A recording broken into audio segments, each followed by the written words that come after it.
Hola amigos, bienvenidos nuevamente a otro video de apicultura para todos. En el video de hoy estaremos hablando de las reinas F1. Y para los que ya me conocen, pues dirán nuevamente Humberto con el tema de las reinas F1. Pero pues es un tema que se ha vuelto recurrente porque una y otra vez lo sigo escuchando de parte de los apicultores, donde el concepto es entendido y es usado de forma errónea.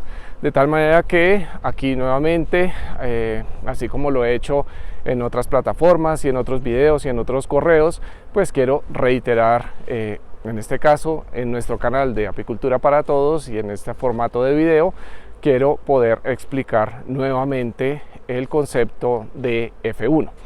Antes de que comencemos, te quiero recordar, si te gusta este tipo de contenidos, déjanos un like, suscríbete al canal, ya que estaremos publicando nuevos contenidos próximamente, y dale a las notificaciones para que no te pierdas de estos videos. Y un favor especial que te pedimos con este video es que lo compartas. Compártelo en tus plataformas, compártelo por medio de un mensaje de texto, de un mensaje de WhatsApp, a quien tú creas que este contenido le puede ser importante, ya que pues digamos, estoy con este tema de las reinas F1, estoy en la misión de que pues se pueda compartir este conocimiento y podamos entender finalmente qué es lo que significa una reina F1. Bueno, para entonces entrar en materia, vamos a explicar el concepto de forma global y no solo aplicado a la apicultura, sino a cualquier especie. Y lo primero que tenemos que entender a nivel de lo que es el concepto de F1, F2, F3, es que es un concepto simplemente de categorización genética. No es un concepto de calidad, y esto es donde finalmente el concepto se usa de forma errónea continuamente, y es que se le atribuye un parámetro de calidad a el concepto de F1, F2, F3 y demás. Entonces, cuando me refiero a que es un tema simplemente de categorización genética, es un sistema por el cual los genetistas pueden hacer una clasificación y un rastreo de las diferentes contribuciones genéticas. Y cuando digo de las diferentes contribuciones genéticas, son de contribuciones genéticas conocidas. Entonces, para ejemplificar un poco el tema, si nosotros estuviéramos, por ejemplo, hablando de razas de ganado de leche, si yo cruzo digamos una vaca Holstein con un toro Jersey, son dos razas diferentes. La progenie que se va a obtener, ese ternero que salga de ese cruce, va a ser un organismo F1. Entonces, un cruce de razas puras diferentes me da una progenie F1, y es una F1 porque son contribuciones del 100% de cada una de las razas, que este híbrido, este resultante, va a tener el 50% de Holstein y el 50% de Jersey.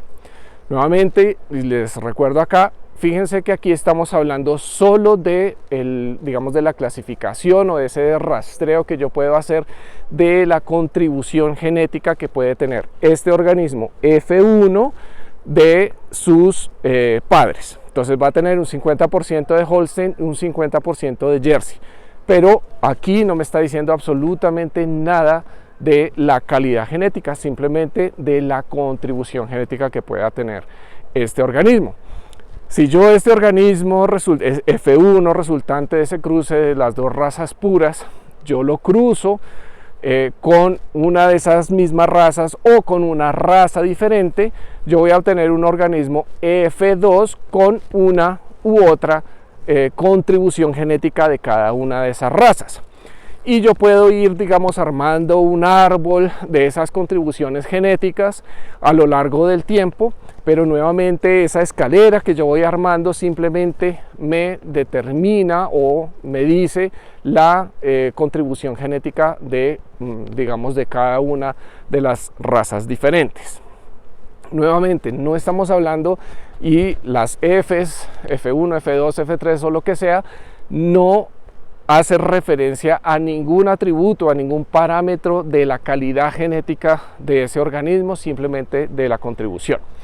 Cuando estamos hablando ya específicamente de abejas, hay dos casos particulares. Uno, cuando hablamos de abejas africanizadas y sus cruces, digamos, entre ellas de africanizadas, no podemos hablar nunca de ningún tipo de F, porque la africanizada, al ser un híbrido de porque cada población diferente, digamos, de las abejas africanizadas tienen unas contribuciones diferentes de tanto de las abejas europeas como de las abejas africanas.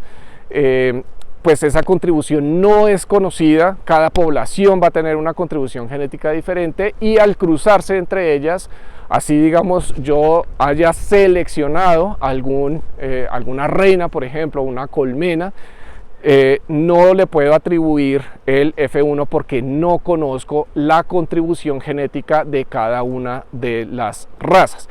Por lo tanto, cuando yo hago cruces entre abejas africanizadas, simplemente pues estoy obteniendo que puede ser un proceso de selección que yo estoy haciendo, pues puedo, digamos, obtener un organismo digamos, de progresión en la selección que sea que yo estoy haciendo. Por ejemplo, en mi caso, que yo he hecho una selección de abejas africanizadas por mansedumbre, pues simplemente voy obteniendo nuevas generaciones de reinas bajo esta característica, pero sin esa clasificación de F1 o F2.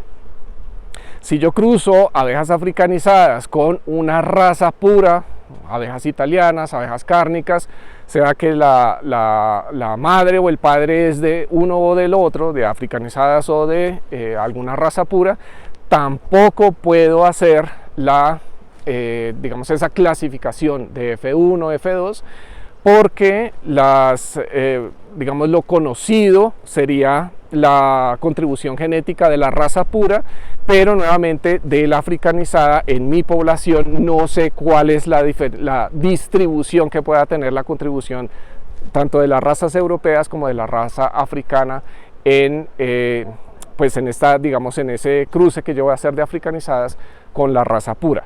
Por lo tanto, puedo hacer ese cruce. Digamos, no lo recomiendo ya por otras razones, pero puedo hacer ese cruce.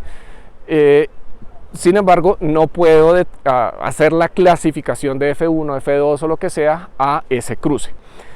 Solo podría hacerlo si hago un cruce, por ejemplo, entre cárnicas e italianas, y luego esa F1 obtenida la cruzo con una caucásica y luego hago un retrocruce. En fin, eso sí lo podría rastrear a lo largo del tiempo, pero solo con razas puras. Ahora, las razas puras, sea en abejas o sea en cualquier otro organismo, para yo poder hacer esa clasificación de F1, F2, tienen que ser razas diferentes. En el caso, volviendo al ejemplo que había puesto de las vacas Holstein, por ejemplo, si yo cruzo una vaca Holstein con un toro Holstein, pues voy a obtener un organismo 100% Holstein y por lo tanto no correspondería a un F1. Simplemente es un organismo de 100% Holstein. Y lo mismo ocurriría con las abejas. En el caso de que yo cruce solo italianas, pues tampoco puedo hacer esa clasificación de F1, F2 o demás. Tiene que ser entre razas puras y razas diferentes. Y nuevamente, que lo reitero, y es donde está el error común, digamos, que se ha esparcido, es que se le da una atribución de calidad a esa clasificación F1, F2 o demás.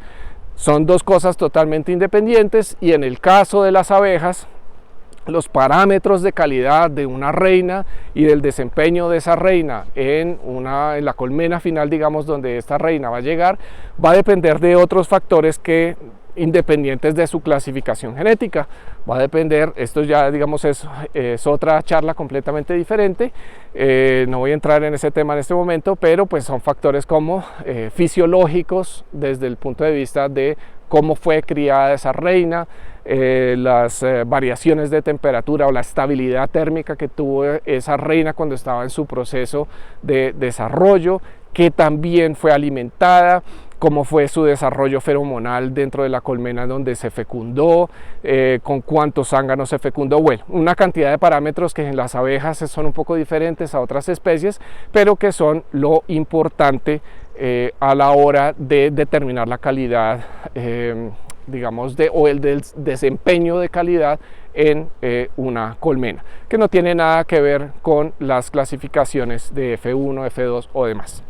Bueno amigos, hemos llegado al final de este video. Muchísimas gracias por su atención. Si este tipo de contenidos te gustan, recuerda darle un like al video, suscribirte, y si estás interesado en aprender de apicultura o progresar en tu conocimiento de apicultura, tenemos cursos virtuales disponibles que te dejo los links en la descripción y puedes consultarlos para que veas cómo funcionan nuestros cursos, y me puedes contactar en cualquier momento. También nos puedes dejar comentarios en la caja de comentarios, sugerencias, y nos podemos poner en contacto. Muchísimas gracias por su atención. Nos vemos en la próxima.